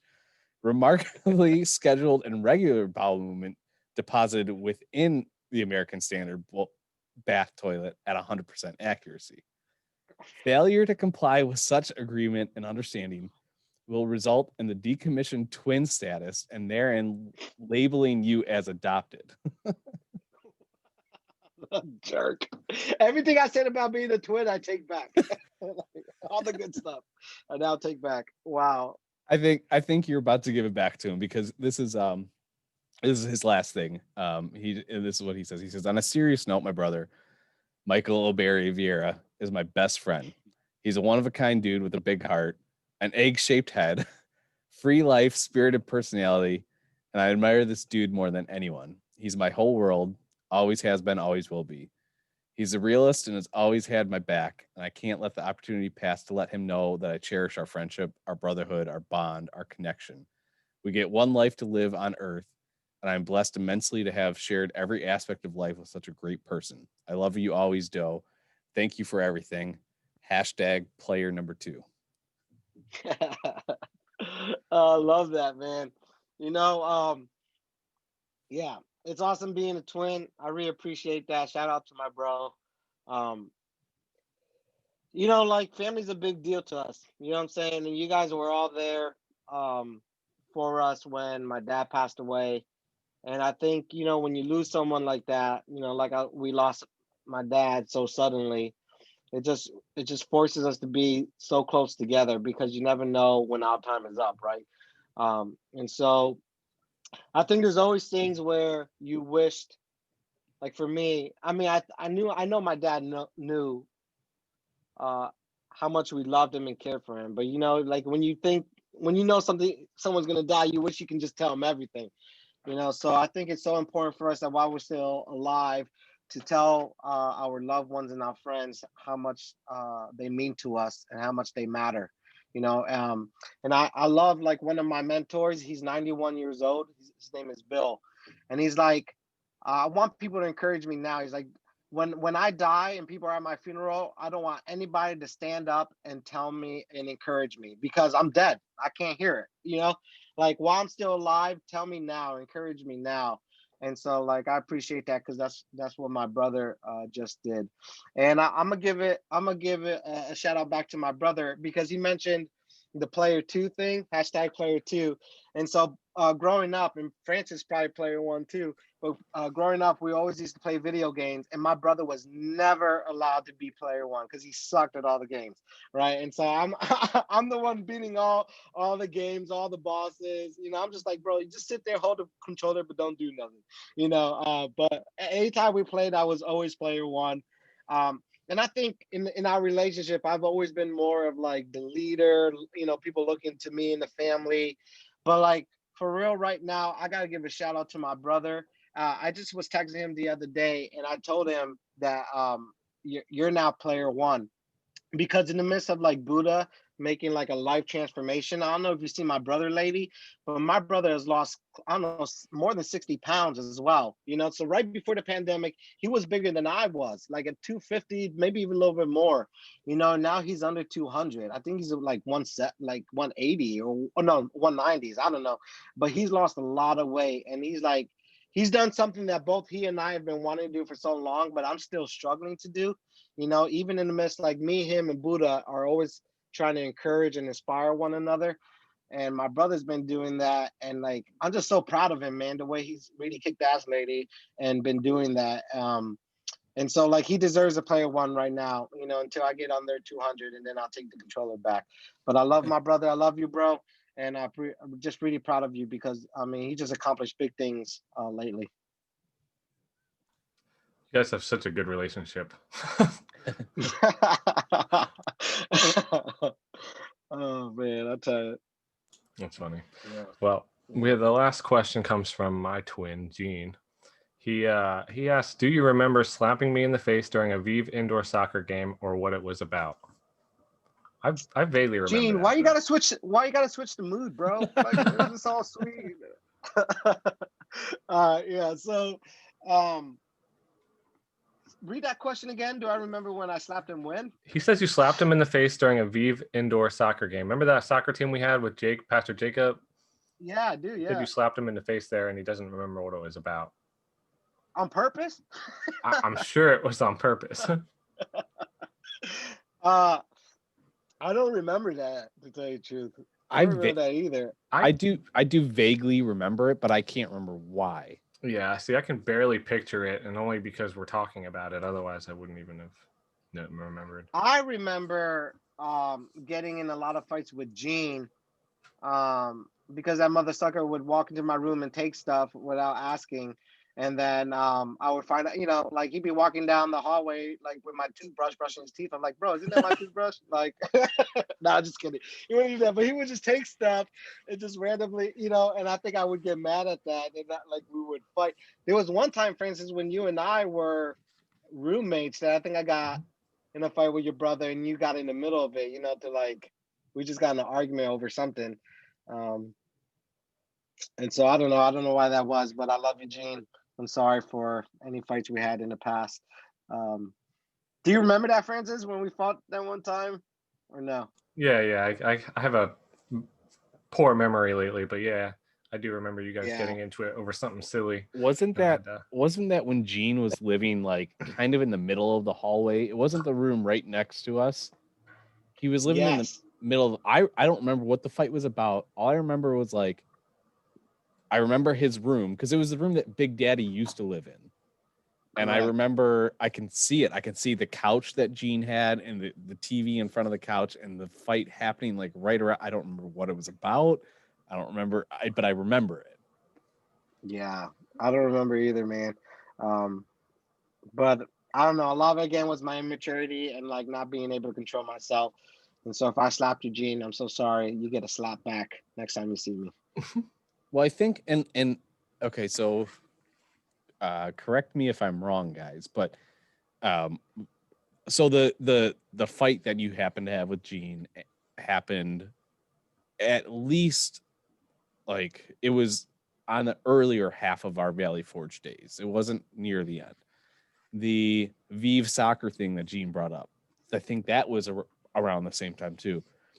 But if you look at the end, like near the end of Valley Forge time, or for us, Gene eventually moved to the room right next to 117. Was it 116 or 118? Whatever it was. It was the small ARA room. It was like that closet room. It was the size of a closet, essentially. And he moved there. Yeah, Tim Sarajan was in that room once, right? Wasn't Donovan? Yes. Yeah. Yep. So Gene moved there, and from what I remember was like Gene kind of became the adopted member of 117. And I think if I remember correctly, Mike had a lot to do with that. Like, hey, he's in this room right next to us. He needs to be a part of this room too. And Gene spent most of his time in our room. Like he would go sleep in his bed at night, but he was always hanging out. And I think Mike had a lot to do with that too. So obviously your guys' relationship became a lot closer throughout the years too. Yeah, absolutely, man. Yep. And I love again, I feel like we kind of have a connection, the English brothers and us, my brother and I, just from being twins. And so I think we already had that special connection from the start. And so I hope Gene never felt like, and obviously I lived with Francis, we were close to, but I hope he never feels like I favorited Francis over him. I love him. He's my brother. And so I appreciate both of them. It's cool. Well, so we are. Damn, when did this become a counseling session, bro? So we're officially finished with the question segment.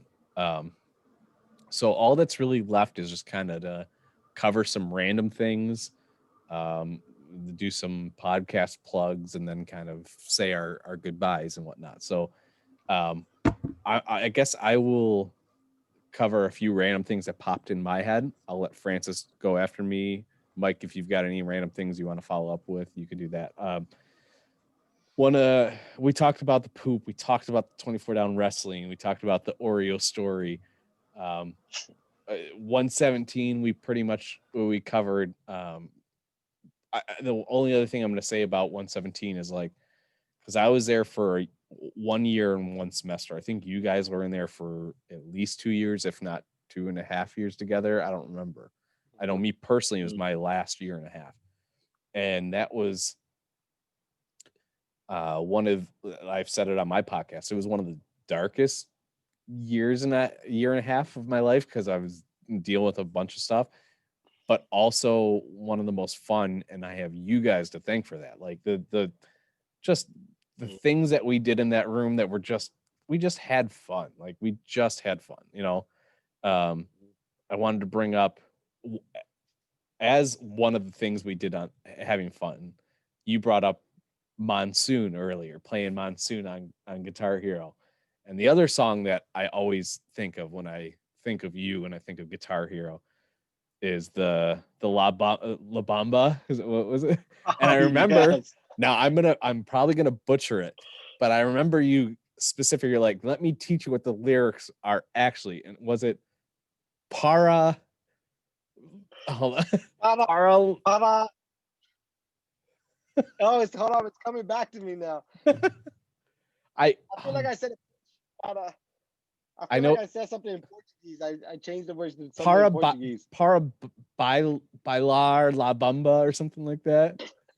Yeah, sure. Let's go with that. But anyway, I remember you were like, no, you have to say it like this, and I'd be like, okay. Like, so that was another. I forgot about that song in there. Yeah, that was another great one. Dude, when you bought that Guitar Hero, man, it changed everything. It just like, I mean, that just became so awesome. It's funny because, like, I mean, you know, I'm a youth pastor, and so like the teenagers have no clue about like what Guitar Hero or Rock Band is. It's kind of sad, but yeah. Well, those are my stories. I just kind of want to like quickly go over. I've got something else that like I want to say to you, but that'll be like when we're closing out. So Francis, are there any stories or anything you want to bring up? I had some stuff written down, but he pretty much covered most of it. But Mike, you were my first real standalone roommate in college, because I went from a 3-person room in 24 Up to a 3-person room 117 with Andrew and Tom, and then Gene, and then you two, and then it was just you and I in that middle room somewhere by the bathroom. And then I think you graduated and I lived with Murph, I think. But that was a good experience because we would watch House together. We would watch like TV shows to sleep. Yeah, you had like the DVDs and all that stuff. We did things that like a lot of people were gone, but we still stuck together, and that was important to me. And we still did stuff together. We played soccer. We'd go to meals together and stuff like that. And that was important to me, and I'm sure to you as well, because a lot of people were gone and we didn't have the same full community.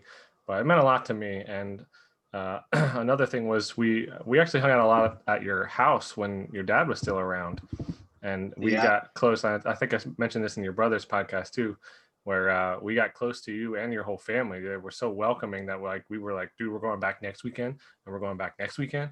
And like every time we get the chance, we're going to go back, because your family was so hospitable. Your dad was so nice and accepting, and you guys were so awesome to chill with. And you wanted us to like put speakers in your cars and stuff like that. So we were like, all right, whatever, we'll do that. But nothing but freaking awesome memories with you, like all throughout college. Weren't your like Francis, your mom's house and Mike, your parents' house, wasn't it like relatively pretty close, right? Bangor and 15 like Bethlehem. 20, 30, yeah, I was gonna say 20 minutes probably from Easton to Bangor. Yeah, it was close, man. And it's funny because you say that, Francis. I mean, it's the same exact thing like that you just said. I would say to you is like, I just remember rooming with you, and I feel like we just balance each other so well, because like I was just loud, crazy Brazilian, and like you were this Caucasian, kind of like mellowed out. Like you're probably the chillest person I've ever met, and so down to earth. And I just feel like we just vibed so well and balanced each other off. And like I remember just going to Bangor, right? Yep. Yep, going to Bangor and like going to your mom's house, and just having a great time, And so like you think about hospitable at my house, I think about the same thing at your house, meeting your family and hanging out all the time. And so that was a lot of fun. Yeah. And so I do miss that, man. It just, like you bring up those stories, just reminds me, like so desired to do that, to visit each other, to get to stay connected, because of how much we mean to each other. So yeah, there was, we even hung out after college for a while there. You lived in Norristown, but before that you lived somewhere else. I forget exactly where it was, but we used to play poker at your house and watch Packers games. I even wore Packers jerseys and stuff. And you were very close to KOP, right? Yeah, I was in King of Prussia. I was in an apartment in King of Prussia. Yeah, that's where it was. Yeah, right by the mall. The mall. Right there near that Chili's. Wait, Francis, you wore a Packers jersey? Yeah. I feel like I have a picture of that somewhere. You do. Have to look it up. I was wearing the cheese thing on it, and yes, that's right. Throw it away. Throw it away. Well, Mike, do you have any other stories that you want to get to? I think not the top of my head. I think a lot of the major ones we covered. There's some other things, but I feel like I'm gonna do it in my part two, with some of the comments that I want to make on each of the other people's podcasts. So I'll wait for that to do it. That's fair.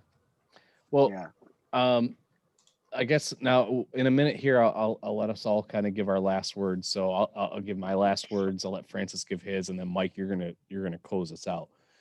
But before we do that, let me just do quick little podcast plugs here.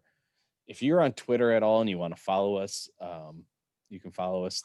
That's where you'll get information on new. It's one of the places you get information on new episodes that post is Twitter. So our handle is at 24 Down Podcast. If you want to email us for any reason, I might take this one out of the podcast plugs because nobody emails us and I'm fine with that. But if for whatever reason you want to, 24downpodcast@gmail.com.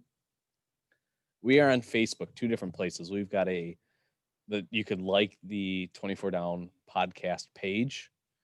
There's also a private Facebook group.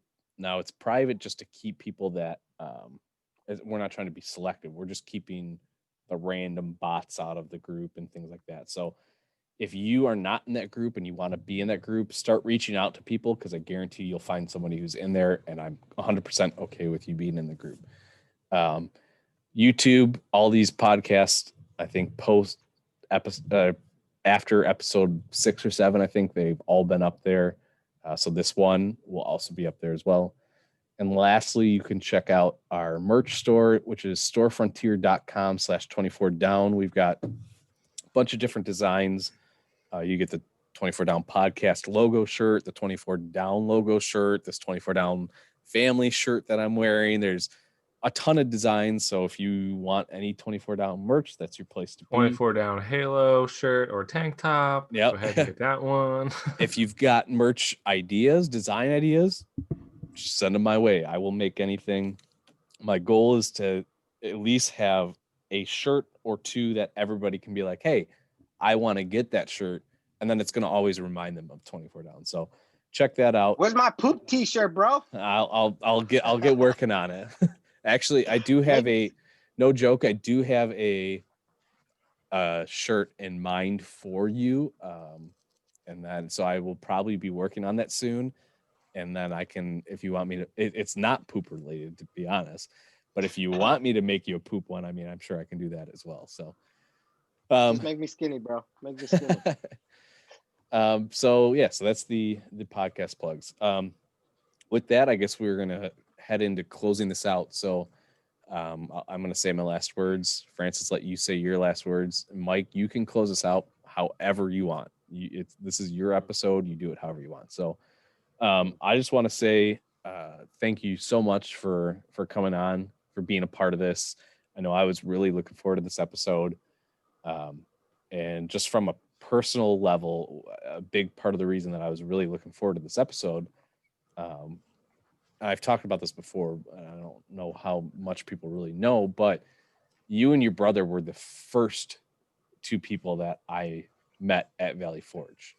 And we were instantly, like, I'm not joking, we were instantly connected. I can't explain it. Like, it was, here's these two Brazilian twins and this one Caucasian guy that like are probably like have the least amount of things in common you would think, and we just instantly, we were glued. Like, I mean, I could not go anywhere without you guys for the longest time, and vice versa. And you guys bestowed the honor upon me of calling me the Brazilian triplet. Like, I know that was kind of like oh, like this is like a funny thing to say, but like legit, like I can't tell you how much that meant to me.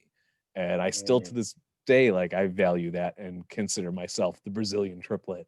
You guys, like, man, like my Valley Forge experience would not even come close to what it was if it wasn't for you guys. I think you guys brought me out of my shell a little bit and allowed me to become the crazy asshole that everybody like got to know at some point. But like, I legit, I love you so much, Mike. Like, you legit are a brother to me. We had so many good times that, like, I mean, we just scratching the surface on the amount of stories and things we could share. And I appreciate you being on here, but more than anything, I appreciate you as a person and as a brother, and I love you. I love you too, man. You're very special to me. I think and to my brother, and I mean, just being part of the 2 4 Down family. It just, man, it's just too so much memories for us to look back and think about, you know. But you said it right. We're brothers, you know. And I want to take this time, man. If we're being real and straight up, there's a sense of me that feels like I want to apologize to you. Um, you know, you were there a lot for me, man, in so many ways. You know, when we hit some of our darkest seasons in life with the loss of my dad, you know, and yet when we celebrated the high of my wedding and just the gracious time and how you were a part of that for me and for my brother. Um, uh, and I feel like I wasn't always there for you. You know, I think post college, I feel like there's a lot of highlights in your life that I feel like I missed out on and couldn't be a part, even like for your wedding and stuff. And you know, I'm just so happy for you and where you are in life and your relationship with your wife and with your cat and your dog or whatever it was. I forgot what it was. I think you got one of each, right? Which I think you named your cat Mia. Which, like, what the hell? But no, we'll talk about that later. But no, on a serious note, I missed out on a lot, man, and I wish I could have been there more for you the way you were for us. And so, whatever that means, whatever it's worth, I feel like I just need to say that, you know, that I'm sorry that I wasn't there for some of the highlights and the milestones of your life the way you were on mine. But I love you, and I pray that, like, moving forward, we can continue doing that. You know, whenever you have your first baby. So I know you say you're not going to have kids, but we'll see. And that's coming in the future.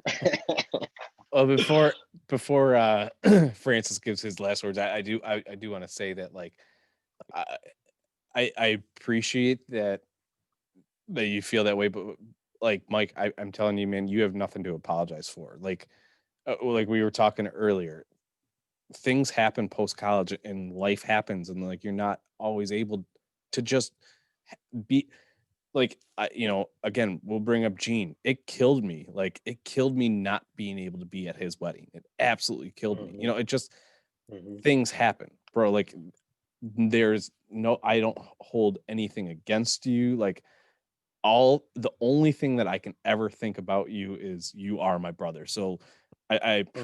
I appreciate you apologizing, but I'm telling you right now, you have absolutely nothing to apologize. And I know that, like, if nothing else, like, were you physically there? No, but were you there in spirit? Absolutely, because I wouldn't be the person I am to be able to get to that point of marrying my wife if it wasn't for you being a part of my life. So, Mm, mm.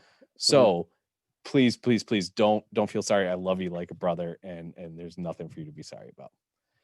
I So, love you too, man. And I just appreciate all the fun memories and all the great times we've had. Hope we can do more of that in the future. But like, you really have just done an awesome job, man. We just got to give you kudos to the podcast and what you've done to bring the family back together, and just an amazing feeling that I know I've had and many others have had because as a result of it. So thank you. yeah, I appreciate it. Francis? Yeah. So my first impression meeting you and your brother was, hey, we got soccer players on the floor, because I was on the soccer team for a very, very short while. And I was I like, sucked at cool, soccer, soccer bro. people. And they were like, they're Brazilians. I was like, awesome. That's even cooler, because, like, they're known for being good at soccer. So awesome. And then I met you guys and I was like, what? Why are they playing soccer? What's happening? You turned out to be pretty good. Better than Yeah, us. okay. So what? You were good. But once I met you guys, and you guys finally, like, came out of your shell and connected with all of us, it was so good to see your character, and so easy to get along with you guys. And you and I connected for multiple reasons. One was we're both twins, so we understand the twin relationship. We understand the struggles and the ups and downs and stuff like that. But the reason I think we connected so well is because of who you are as a person and your character, and everyone who met you, you know, wants to be around you. They want to surround themselves with people like you because you create a fun life. You're positive. You're heads up all the time. Like, and you say like you might not have been, you know, have people's backs at times or been there to support people, but Hat and I and dozens of other people wouldn't doubt for a second that if we needed something that you would have our back even without talking for years and years. So like that's why Hat and other people will say you don't have nothing to apologize for, because we know when it really comes down to it that you have our back. And I and dozens of others saw that, and that's why I kind of like wanted to like connect with you more. That's why I made sure that we were roommates, because I wanted to surround myself with people like you, and there was really no one better than to do that with than you. So I'm super grateful that we lived together for a couple years in college, and it definitely like played towards like the majority of my good times in college was with you for sure. Like definitely everyone, but like you as a roommate, you as who we go back to the room for and like chill like differently than everyone else. It was definitely a connection worth remembering, and is one of my closest friends. So like it's definitely something I'll never forget, and you don't have to worry about anything else like that. I appreciate that, man. Yeah, I think some of it's just coming to like being able to do something like this where I can look both of you guys in the eyes and just tell you how much you guys mean to me, you know. And that I hope you guys know that. But I think I heard it a lot from you guys doing different podcasts. How much the family and my brother and I mean to you guys. But like I feel like I just want to verbally say it to you guys too. Just so many awesome memories, and it just in that room, and I'll just never forget any of those things. But it just, I don't know, man, it makes me sad. You know why? Because if I'm being real, like I've known a lot of people, man. You know, you're in ministry, you get to meet a lot of people in big churches and stuff, but like I've never had friends as close as I had like you guys. And like even still, like we don't like, you know, we're not in touch all the time. We're not physically hanging out, right? It's been a long time since we've done that. But like I can still look the two of you guys in the eyes and look at you guys and reminisce about stories and just be reminded that you guys are one of my closest friends. But you're my two best friends, man. You know, and like it's hard to say that I feel like I have a lot of friends and cool people I chill with, but I don't have a lot of best friends. You know, and you guys really are my best friends. You know, apart from like having my brother that I really close with, you guys mean a lot. And I, your brotherhood and your friendship just means a lot, and I just want you guys to know that. And it's just good to just be reconnected to you guys, because you guys have brought hope and joy and inspiration to my life. So thank you for who you guys are. Thank you for what you guys have done and contributed to bring this back together. But I love you guys so much, man. Yeah, well, Stop crying. We love you too, brother. Yeah, we love you so much, Always. man. Well, at this point, Mike, I'm going to let you kind of have the last words. You can do this however you want. If you want to say anything to the 24 Down family, if you want to pray, like whatever you want to do, these are going to the podcast will end. These are going to be your last words, though. So the floor is all yours. Thanks, man. I just want, again, an honor just to be here and hang out with you guys. I look forward to doing part two. I promise I'll do it. I won't take forever like I did the first time. And you know what? I really appreciate it, because I think that like sometimes we're like, oh, we'll do it. No, I don't want to do it. Go back and forth. But you guys have really done a good job of encouraging and getting others to encourage us to do it. And so I want to encourage, if you haven't done it yet and you feel bad because you haven't done it, just do it, man. Just set up a time at Francis a Hat. Get on and just share. And I know for me, I'm like, what am I going to say? It may not be good. I don't have enough to say. Like, I want to prepare. I want to listen to everybody's. Like, no, do that on your part too. Just get on so we can hear about your stories and about where you're at and how we can be encouraging you and your family and your life story up to this point. So I just want to encourage anybody out there that hasn't done it to do so. And I just want to tell the 2-4 Down family just how much I love them, and just how it encourages me to hear all the stories and where people are at. Um, and I feel like I just want to end like I'm gonna leave the crazy Brazilian sugar daddy piece to like the 2-4 Down after dark uh, um, Facebook group where, I just made a weird video yesterday, just spur of the moment stuff like that. But I based that off of Buddha and his weird video that encouraged me. But I'll leave that to that. I just want to end more on a serious note, and just encourage everybody that wherever you're at, man. And I know others have said it. Like I just pray that no matter what's going on in your life, no matter like what Valley Forge did, whether positive or negative, that like everybody's growing in their own walk with the Lord. Like I just learned no matter what, and it's something my dad taught me, that the most important thing is our relationship with God, man. And it's hard sometimes. I've struggled, I've blown it a lot, I've lost hope a lot. I'm like this sometimes I just wanted to lose the faith, but there's like nothing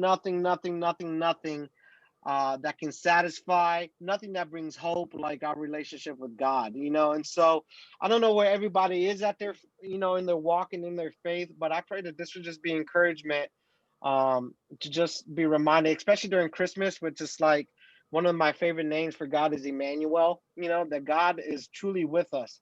And what a gift that is to have God in our lives, and to know him, especially because there's a lot of people who don't. And so I wanted to end my podcast actually with a worship song that's called The Goodness of God, so that none of us would forget God's goodness in our lives, God's faithfulness in our lives, God's love for us, the grace that he shows, and that he's always pursuing us, no matter what our circumstances is, no matter what we're going through, no matter what we're feeling.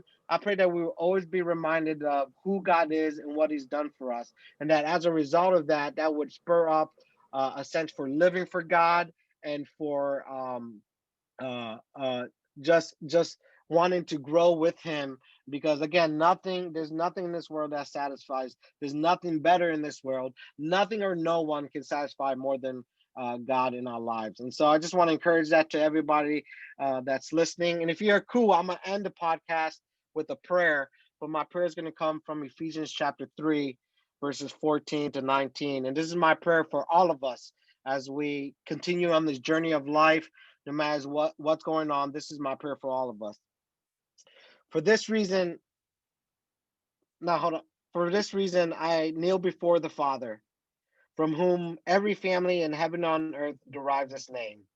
I pray that out of his glorious riches, he may strengthen you, each of the 2-4 down members, with power through his Spirit in your inner being, so that Christ may dwell in your hearts through faith. And I pray that you, every 2-4 down member, being rooted and established in love, may have the power together with all the Lord's holy people to grasp how wide and how long and how deep is the love of Christ, and to know this love that surpasses knowledge, that you may be filled to the measure of all the fullness of God. And now to him who is able to do immeasurably more than all we ask or imagine, according to his power that is at work within us, to him be glory in the church and in Christ Jesus throughout all generation and throughout all the 2-4 down members forever and ever. Amen. And so I love you guys. I appreciate that. I appreciate all you guys. Keep growing in your faith. Get on this podcast and let's keep encouraging and having a lot of fun reminiscing. And if you don't mind, let's close down with the 2-4 down chant.